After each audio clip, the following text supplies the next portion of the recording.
तो मेरे प्यारे बच्चों, इस बात पर ध्यान दीजिए कि रियल नंबर का एक फंडामेंटल जो है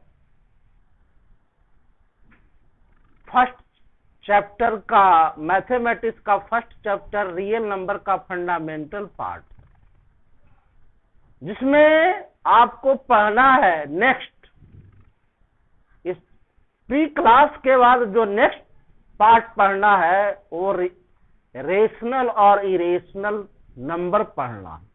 that is the part of the real number. तो some basic you have a study in standard 9। आपने स्टैंडर्ड 9 में रेशनल और इरेशनल नंबर को पढ़ा है।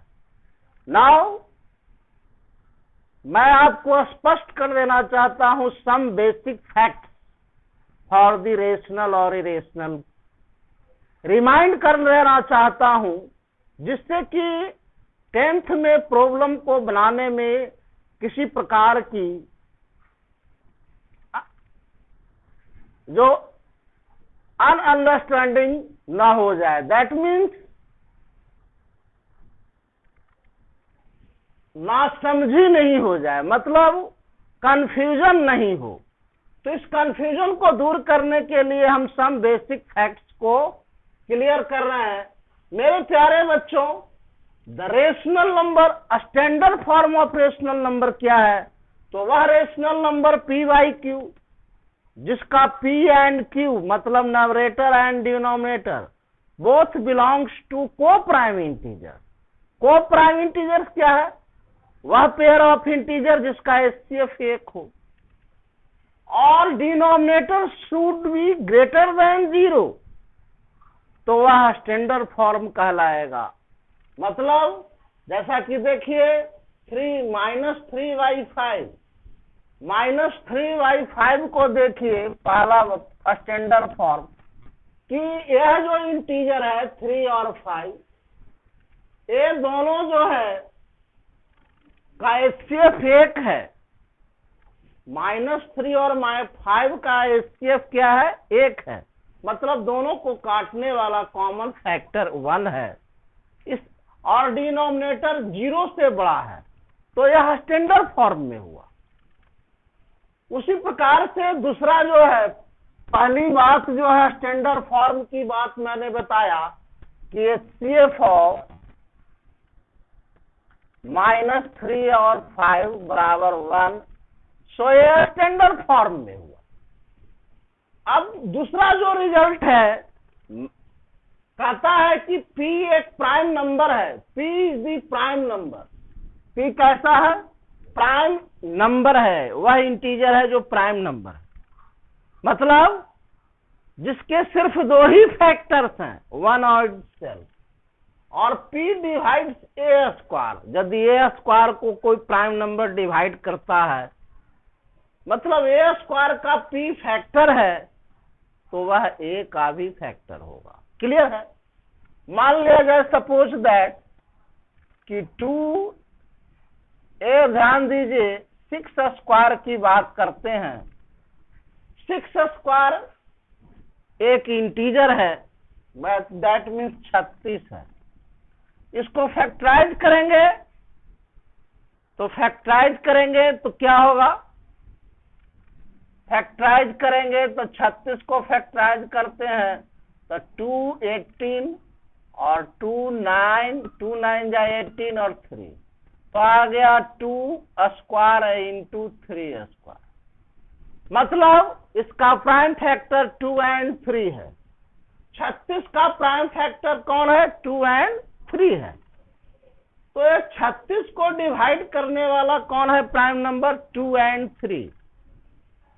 तो ये जो 2 और 3 है प्राइम नंबर, वो 6 को भी डिवाइड करेगा। बेसिक चीज है। मतलब अगर कोई भी प्राइम नंबर A² को डिवाइड करता है स्क्वायर वैल्यू को, तो P उसके स्क्वायर रूट वैल्यू, मतलब A² का स्क्वायर रूट वैल्यू क्या होगा? A, उसको भी डिवाइड करेगा। ये बेसिक चीज है। तो दूसरी बात हो गई तीसरी बात है, जो तीसरा फंडामेंटल टर्म है कि this decimal form of rational number, चूंकि आपने स्टैंडर्ड 9 में पढ़ा है, मैं इसको रिमाइंड कर दे रहा हूं। Decimal form of rational number either terminating और नॉन टर्मिनेटिंग, रिपीटिंग, मतलब कोई रेशनल नंबर अगर 7/40 है तो या तो ये टर्मिनेटिंग होगा या रेकरिंग होगा। टर्मिनेटिंग कब होता है? जब डिनोमिनेटर स्टैंडर्ड में है, डिनोमिनेटर का प्राइम फैक्टराइजेशन 2 और मतलब 10 के एक्सपोनेंट में होता है, मतलब 2 और 5 के एक्सपोनेंट। तो ये 40 का फैक्टराइजेशन करेंगे तो 8 5 जा 40, मतलब 2 का क्यूब इंटू 5, मतलब 2 और 5 के एक्सपोनेंट में अगर डिनोमिनेटर होगा तो वह यह जो है टर्मिनेट करेगा। तो मतलब ये क्या होगा, के अंक के बाद टर्मिनेट करेगा, टर्मिनेटिंग आफ्टर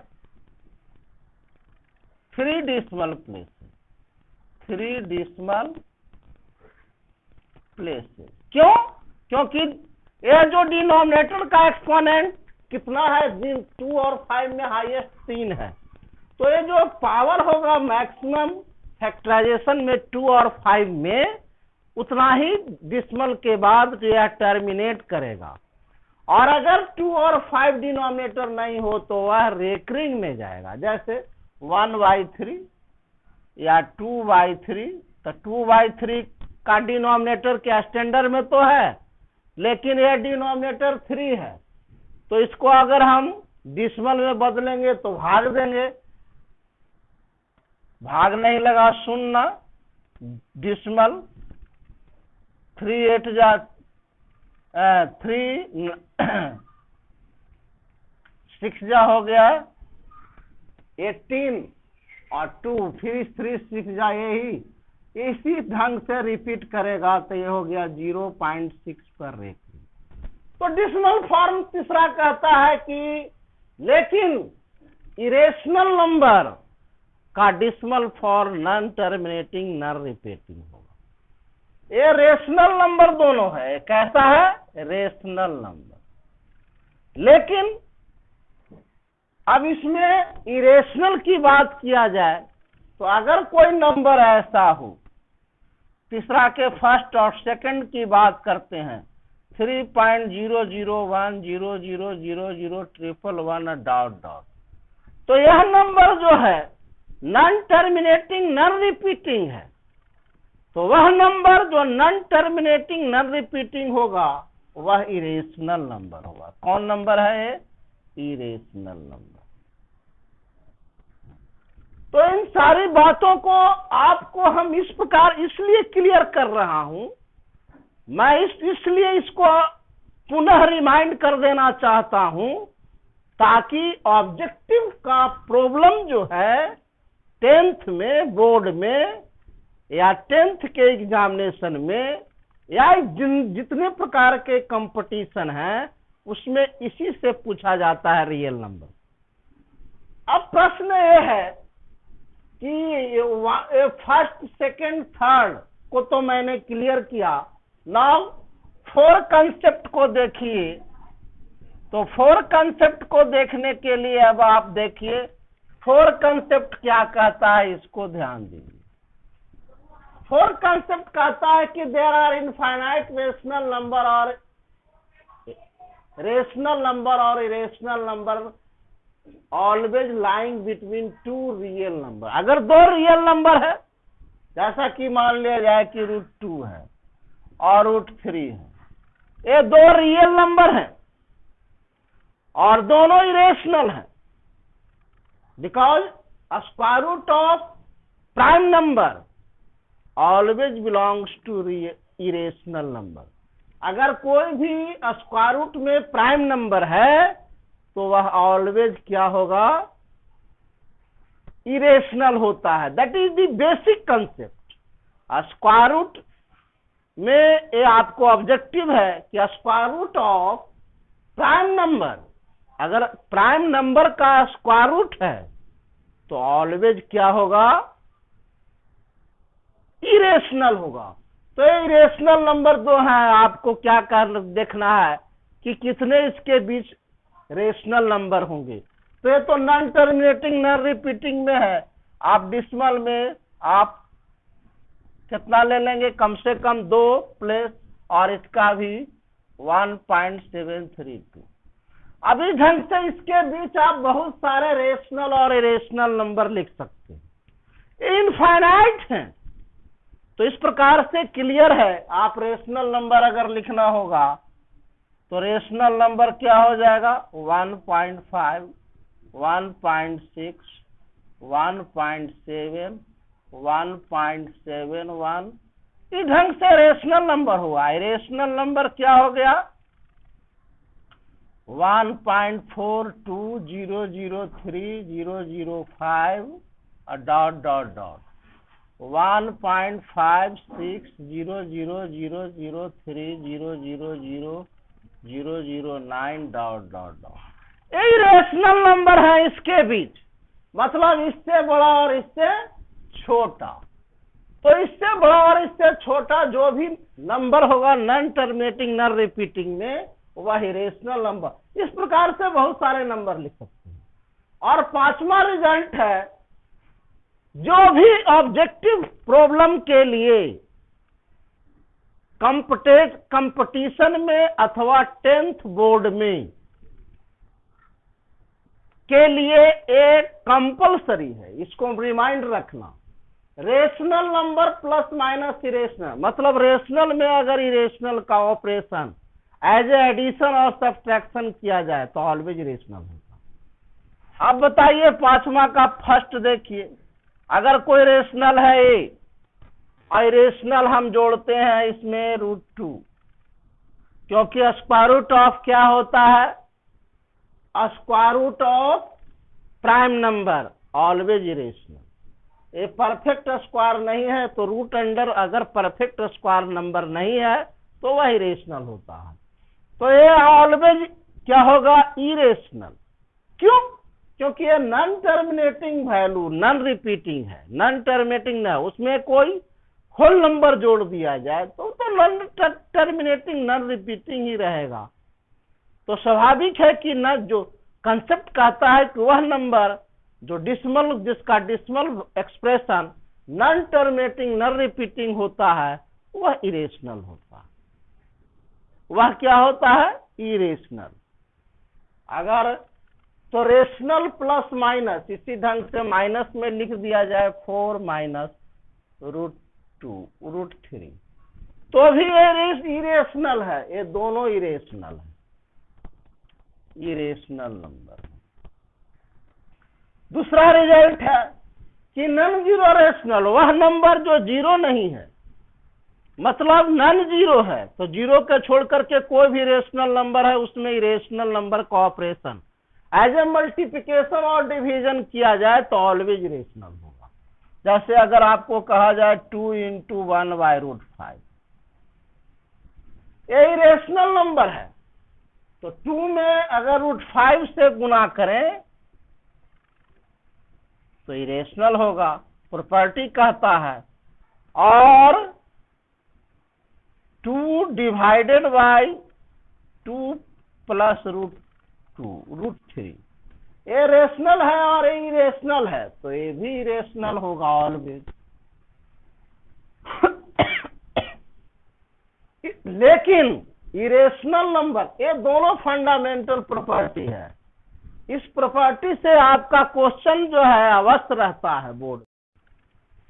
तो इरेशनल नंबर के साथ इरेशनल नंबर का ऑपरेशन किया जाता है।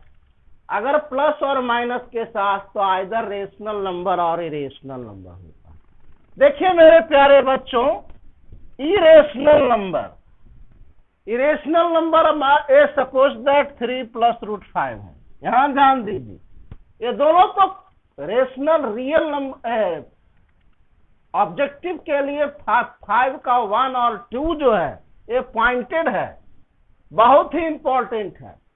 और ये जो है थर्ड बहुत ही इंपॉर्टेंट, मतलब ऑल टॉपिक जो है, ऑल कंसेप्ट जो है ऑब्जेक्टिव के लिए कंपलसरी है। अब ध्यान दीजिए, इरेशनल नंबर और प्लस माइनस इरेशनल नंबर, जैसे अगर आपका इरेशनल नंबर 3 + √5 है और इसमें आप इरेशनल नंबर को ऑपरेशन करें किसके साथ, प्लस के साथ, तो प्लस अगर आप लिखते हैं 2 - √5, ये भी इरेशनल है, यायर है इरेशनल नंबर और ये भी इरेशनल नंबर, जोड़ेंगे तो आ जाएगा 3 + 2, 5 आ गया। तो इरेशनल नंबर और इरेशनल नंबर, और 5 एक इंटीजर है और एनी इंटीजर क्या होता है, रेशनल। तो इस ढंग से अगर आपको गुना कर दिया जाए 3 + √5 I × 3 - √5, ए भी इरेशनल और ए भी रेशनल, तो गुना किया जाए, गुना का ऑपरेशन हो या जो इरेशनल नंबर और इरेशनल नंबर का जोड़ या घटाव हो या गुना और भाग हो, ऑलवेज आइदर रेशनल और इरेशनल। मतलब एक क्लियर नहीं है कि क्या होगा, रेशनल भी हो सकता है और irrational number. That means that it depend upon your example, either rational और इरेशनल। वह रेशनल भी हो सकता है, जैसा कि ये देखिए एग्जाम्पल जो है 3 + √5 का एक कंजुगेट है और संयुग्मी क्या हो जाता है, a² - b², तो कंजुगेट हो गया 3² - √5, तो 3² आपका 9 हो गया, √5 का स्क्वायर 5, तो आ गया 4, जो कि रेशनल है। लेकिन आप देख लीजिए इस पॉइंट को, एक गुना में ही देखिए, 2 × इरेशनल है 2√2 I × 3√5, तो आपका आ गया कितना, इंटीग्रल प्रोडक्ट हो गया 2 × 3 = 6 I × ए हो गया, ए जो स्क्वायर रूट का टर्म है उसका प्रोडक्ट हो गया √50, 6 × √50। और आपने पढ़ा है कि रेशनल × इरेशनल ऑलवेज इरेशनल, तो इरेशनल हो गया। तो इस प्रकार से आप देख रहे हैं कि रेशनल नंबर और इरेशनल नंबर का अगर ऑपरेशन प्लस में, प्रोडक्ट में और प्रोडक्ट में कर रहे हैं, तो यहाँ पर रेशनल हो रहा है और यहाँ पर इरेशनल हो रहा है। दैट मीन्स एक क्लियर नहीं है। क्लियर कौन है, तो रेशनल नंबर और इरेशनल नंबर का ऑपरेशन प्लस और माइनस में, और non zero rational number multiplied और divide irrational number always an irrational. ये दोनों क्लियर है, लेकिन ये जो है आपका डिपेंड करता है एग्जाम्पल पर। नाउ अब हम आपको बताने जा रहे हैं मेरे प्यारे बच्चों, इरेशनल नंबर का ये ऑब्जेक्टिव जो हुआ, ऑब्जेक्टिव कंसेप्ट को मैंने बताया, जो स्टैंडर्ड 10th में पूछता है। अब हम आपको बता रहे हैं वह रिजल्ट, वह ऑपरेशन जो प्रूफ में पूछता है। दैट मीन्स बोर्ड एग्जामिनेशन में या आपका इंटरनल एग्जामिनेशन ऑफ आपका 10th क्लास होता है, उसमें जो इरेशनल नंबर से प्रूफ पूछा जाता है, वह जो 3 मार्क्स का होता है।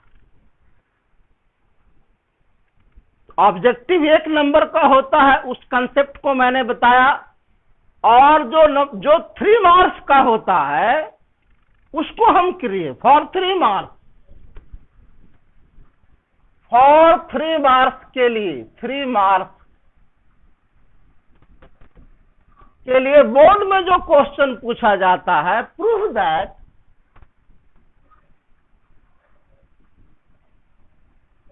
√5 is an मतलब कोई भी अगर प्राइम नंबर है उसका स्क्वायर रूट वैल्यू आपको प्रूफ करना है irrational number, an irrational number.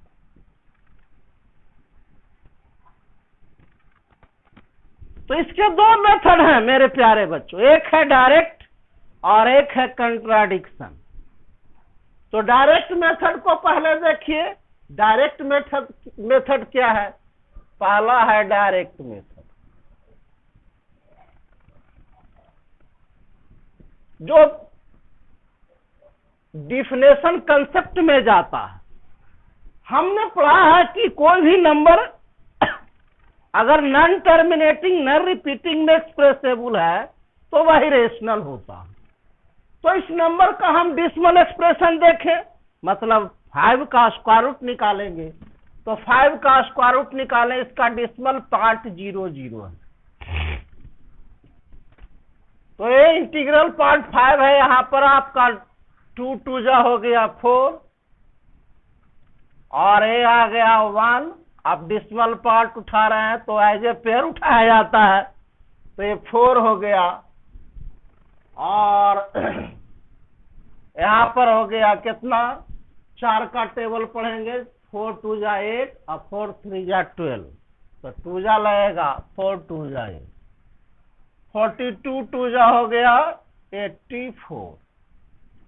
तो 84 माइनस हो गया आपका, ए हो गया 6 और 9 माइनस 8 1 हो गया। और ऊपर से पुनः पेयर निकला, यहाँ पर ऐड करेंगे 4 4 हो गया।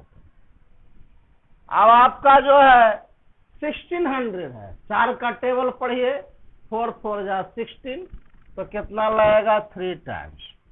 3 टाइम्स लगाएंगे और गुना करके यहाँ लिखेंगे 9 12 का 2 आए 30। तो इस ढंग से आपका आ गया 1, 9 में से 2 गया 7 और 5 में से 3 गया 2, एक कैंसिल हो गया 6 4 4। और इस ढंग से आप पुनः लगाएंगे टेबल, फिर आप पेयर उतारते जाएंगे। और डबल पेयर तो इनफाइनाइट है, यहाँ पर ये इनफाइनाइट पेयर है डबल, तो आप उतारते जाएंगे और भाग देते जाएंगे। अब आपका 4 का टेबल पढ़िए, 4 5 जा 20, 4 6 जा 24। तो 24 आया, 6 जा 4 6 जा 24। तो इस ढंग से 6 टाइम्स लगा, तो 6 टाइम्स हो गया। 6 6 जा 36, 6 6 36 की 6 3 और 36 और 3 39 की 9 हाथ में रहा 3 और 24 3 27 की 7 2 और 24 और 2 26। ये आपका रह गया 26,796। तो ये आपका फिर आया 4 0 और 10 माइनस 7 3 और ये कैंसिल हो गया। तो इस ढंग से आपका ये हो गया 2 6 6 12 के 2 7 4 4। फिर pair उतारिए double.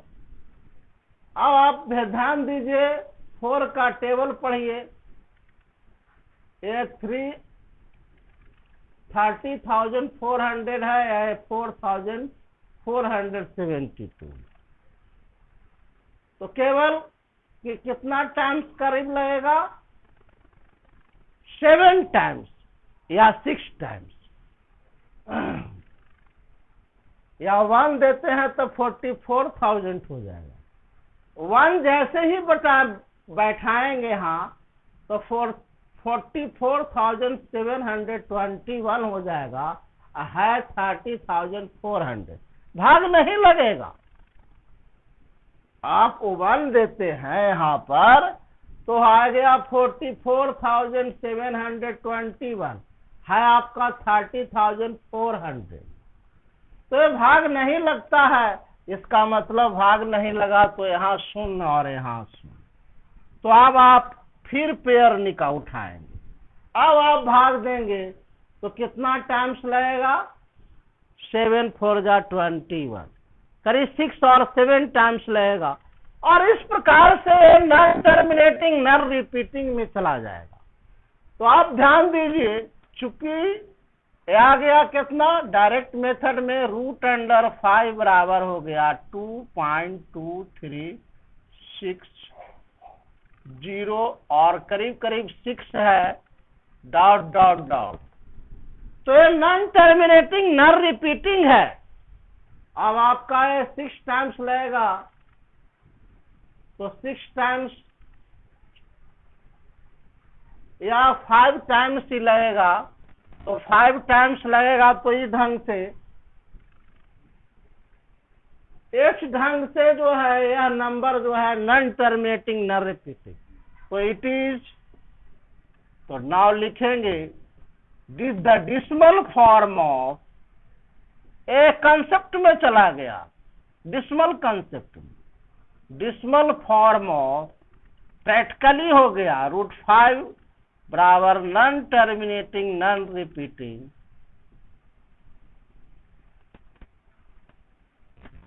But non repeating, so √5 is equal to rational number. ये आपका प्रूफ हो गया। आपने प्रैक्टिकली आप स्क्वायर रूट निकाले, कट गले का, आपने प्रैक्टिकली इसका स्क्वायर रूट निकाला और प्रैक्टिकली स्क्वायर रूट निकालने के बाद डिसिमल फॉर्म में गए, तो डिसिमल फॉर्म देख रहे हैं कि दशमलव के बाद टर्म आता जा रहा है, वो डिफरेंट आता जा रहा है, रिपीट नहीं कर रहा है। मतलब वो नॉन टर्मिनेटिंग है लेकिन नॉन रिपीटिंग है। और कंसेप्ट कहता है कि अगर किसी भी नंबर का decimal expression non terminating non repeating होता है तो वह इरेशनल होता है।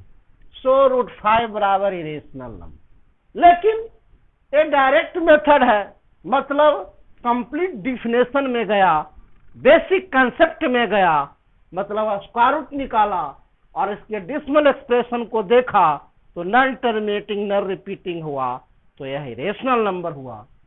अब आप ध्यान दीजिए मेरे प्यारे बच्चों, अब आप देखिए कि इसका अल्टरनेटिव प्रोसेस क्या है। डायरेक्ट है, ये अल्टरनेटिव प्रोसेस है,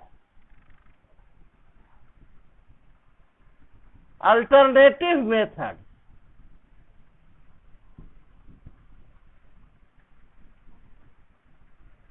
वह है कंट्राडिक्शन मेथड। कंट्राडिक्शन मेथड देखिए, हम क्या करेंगे कि पहले आप इसको मान लीजिए, पहले इसको मान लेंगे कि √5 क्या है, रेशनल नंबर। अगर रेशनल नंबर है और उसके कंसेप्ट को ये फॉलो नहीं करता है, रेशनल नंबर क्या होता है, तो ऑलवेज स्टैंडर्ड फॉर्म में होता है। तो उसका स्टैंडर्ड फॉर्म क्या होगा, P/Q। तो हम मानेंगे, इसका प्रूफ चलेंगे। लेट √5 बराबर √5 is a rational number, rational number whose standard form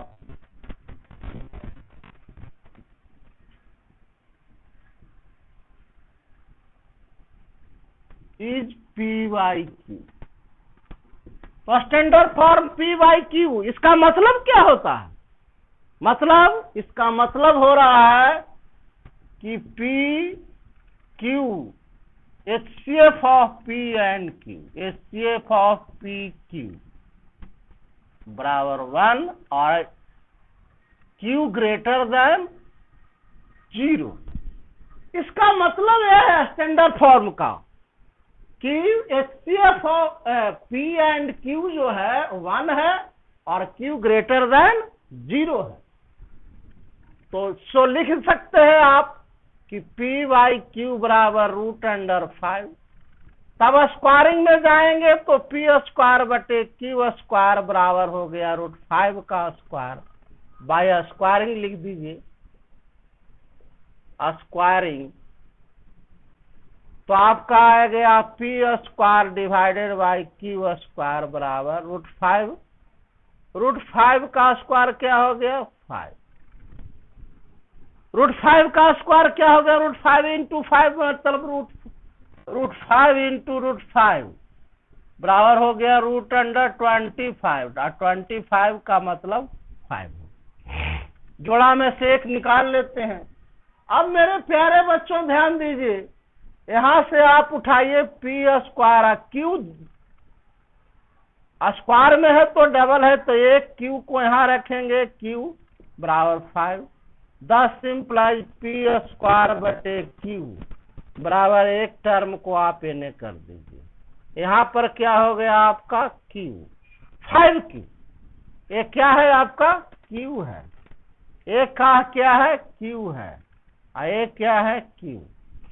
तो P बाई क्यू बराबर 5Q हो गया।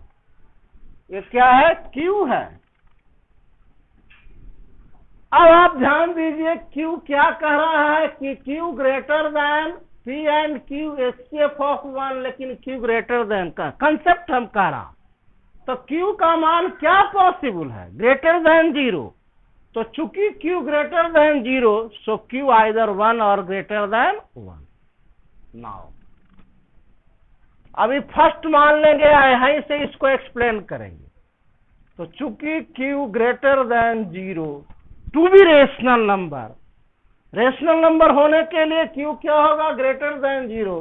10 सिंप्लाइज क्यू बराबर 1 आइदर 1। क्यू बराबर हो जाएगा greater than 0। 10 simplify Q greater and equal to 1। Integer है तो 0 से बड़ा इंटीजर क्या होगा, या तो 1 होगा या 1 से बड़ा होगा। तो ध्यान लेंगे Q equal to 1, case number 1। Q equal to 1, Q का मान यदि 1 लेते हैं तो फर्स्ट से फ्रॉम 1 से क्या हो जाएगा P स्क्वायर बटे 1 बराबर 5 गुना, तो P स्क्वायर बराबर 5। अब P क्या है, एक इंटीजर है, किसी भी इंटीजर का स्क्वायर जो है 5 नहीं होता, ये दैट इज नॉट वैलिड। ये आ गया नॉट वैलिड, नॉट वैलिड, ये संभव नहीं है। क्यों? क्योंकि हम जानते हैं कि 2 स्क्वायर और 2 के बाद होता है 3 स्क्वायर। 2 के बाद कौन इंटीजर है 3, तो 2 का स्क्वायर 4 हो गया और 3 का स्क्वायर 9।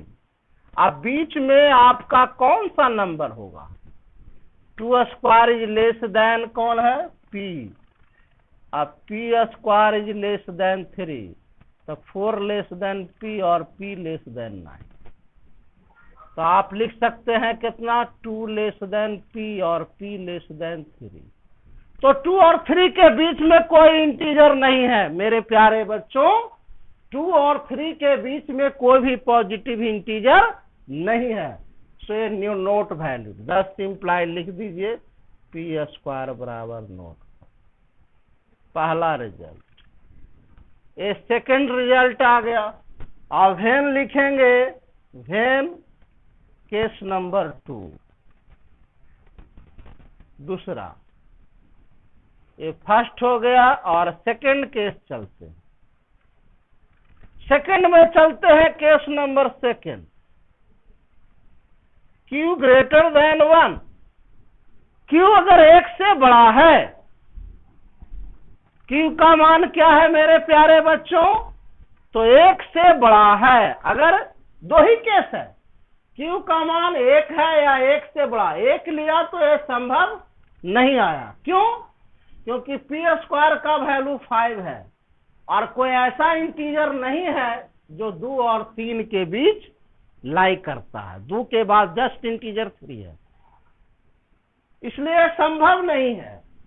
और q यदि ग्रेटर देन 1 होता है, 10 इंप्लाइज यहां से फ्रॉम 1 से चलते हैं, फ्रॉम 1 से, तो पी स्क्वायर बटे क्यू एको प्राइम है तो फ्रैक्शन हो गया, बराबर नोट इंटीजर। ए इंटीजर नहीं होगा कभी भी। अगर पी और क्यू को प्राइम है, मतलब दोनों का एचसीएफ एक है, तो ए इंटीजर नहीं है P square by, but 5q बराबर इंटीजर। कोई भी न इंटीजर q अगर 1 से बड़ा होगा तो उसमें कोई भी इंटीजर, जैसे 1 से बड़ा 2 है, 3 है, तो 5 में यदि गुना करेंगे, यहाँ पी स्क्वायर बटे क्यू रखेंगे तो ये फ्रैक्शन हो जाएगा, ये इंटीग्रल वैल्यू नहीं होगा। लेकिन यहाँ पर रखेंगे तो ये तो इंटीग्रल वैल्यू होगा, तो 5q बराबर हो जाएगा इंटीजर। तो इस प्रकार से क्लियर हो गया कि 10 इंप्लाइज आप लिख दीजिए कि पी स्क्वायर बटे क्यू बराबर नोट 5। इस प्रकार से स्पष्ट हो गया कि पी स्क्वायर बटे क्यू जो है, यह रिजल्ट जो आया वो रॉन्ग है। क्या है? रॉन्ग है। तो 10 इंप्लाय ये भी हो गया। तो ए ध्यान दीजिए, ए जो है पी स्क्वायर बटे क्यू, इस प्रकार से दोनों केस से अगर हम क्यू का मान 1 लेते हैं तो पी स्क्वायर का मान 5 हो गया, जो कि इनवैलिड हो गया, वैलिड नहीं है, नॉट वैलिड। और अगर क्यू का मान 1 से बड़ा लेते हैं यहाँ, तो फ्रैक्शनल हो गया और ये इंटीग्रल हो गया। कभी भी फ्रैक्शन और इंटीग्रल बराबर, ये इंटीग्रल है, ये इंटीजर नहीं है, ये इंटीजर है। तो कंट्राडिक्शन हो गया, दोनों इक्वल कैसे हुआ? दो, एक इंटीजर है और एक नॉन इंटीजर, तो ये कभी भी संभव नहीं है। तो इस प्रकार से यह रिजल्ट गलत है। तो इसका मतलब है कि अगर ये गलत है तो मेरा मानना भी गलत है। Thus implies it is clear that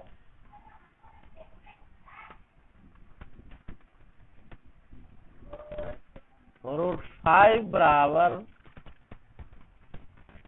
not in the form of py।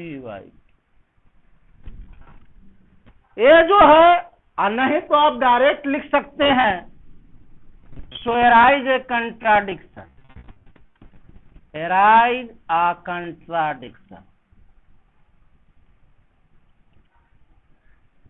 अगर हम रेशनल मानते हैं तो ये करेक्ट होना चाहिए, और आ रहा है इनवैलिड, इसका मतलब कंट्राडिक्शन हुआ, मतलब मेरा माना हुआ क्या है?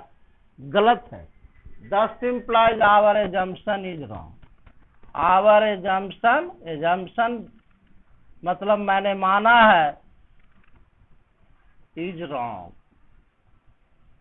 तो मैंने माना क्या कि रेशनल है या गलत है? हिंस लिख दीजिए, जब रियल नंबर है रेशनल नहीं है, हिंस रूट 5 बराबर इरेशनल। ध्यान दीजिए मेरे प्यारे बच्चों, दो ही स्टेप है। आप root 5 is a rational number पहले मानेंगे कंट्राडिक्शन में, कुछ स्टैंडर्ड फॉर्म बराबर पी बाई क्यू, तो पी बाई क्यू रूट 5 हो गया। और अगर स्क्वायर रूट में है तो स्क्वायरिंग में जाएंगे, क्योंकि स्क्वायर जैसे ही करेंगे तो स्क्वायर रूट टर्म हटेगा, तो पी स्क्वायर बटे क्यू बराबर रूट अंडर स्क्वायर किया था 5 हो गया। अब बताइए पी स्क्वायर क्यू स्क्वायर, तो एक यहाँ पर क्यू प्रोडक्ट में दो गो हैं, तो एक क्यू को यहाँ रखेंगे और एक क्यू को शिफ्ट इधर कर दिया, तो ये आपका फर्स्ट टर्म आ गया। क्यू है क्या? तो स्टैंडर्ड में तब होता है जब क्यू ग्रेटर देन 0 होता है, मतलब इंटीजर है, पूरे अंक है, पॉजिटिव इंटीजर है, तो पॉजिटिव इंटीजर क्या होता है मेरे प्यारे बच्चों? नेचुरल नंबर, माने 1 और 1 से बड़ा। तो Q का मान क्या है? 1 है या 1 से बड़ा है। Q ग्रेटर देन 0 है। नाउ Q ग्रेटर देन 0 है तो Q का मान 1 है या 1 से बड़ा। तो अगर 1 लेते हैं तो आपका आ जाता है, मान रखते हैं इसमें, तो p² बराबर 5 आ जाता है। और कोई ऐसा इंटीजरे नहीं है जिसका स्क्वायर 5 है। 1 का स्क्वायर 1 होता है, 2 का स्क्वायर 4 और 3 का स्क्वायर 9। अब बताओ, 1 के स्क्वायर 1, 2 के स्क्वायर कितना 4 और 3 के स्क्वायर 9, तो 1, 2, 3 के बीच में कोई है ये नहीं है। इसका मतलब कि यह संभव नहीं है। अब प्रश्न है केस नंबर 2 कि Q ग्रेटर देन 1 लेते हैं।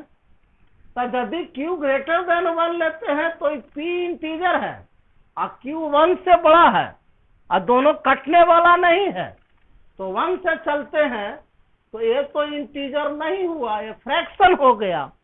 तो ये तो इंटीजर नहीं हुआ LHS, और RHS क्या हो गया? 5Q।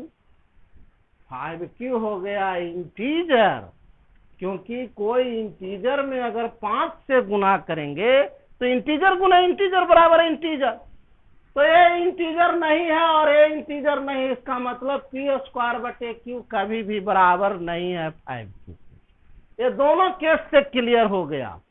तो बराबर नहीं है, इसका मतलब कंट्राडिक्शन हुआ। राइज ए कंट्राडिक्शन, और है बराबर है, संभव नहीं है। इस कंसेप्ट के आधार पर, रेशनल नंबर के कंसेप्ट के आधार पर यह संभव नहीं है। इसका मतलब कंट्राडिक्शन हो गया, विरोध पैदा हो गया। और जब विरोध पैदा हुआ, इसका मतलब ये मेरा मानना क्या हो गया? गलत। तो होगा क्या? इरेशनल नंबर प्रूव्ड हो गया। इस प्रकार से इरेशनल नंबर को हम प्रूफ करते हैं। Thank you.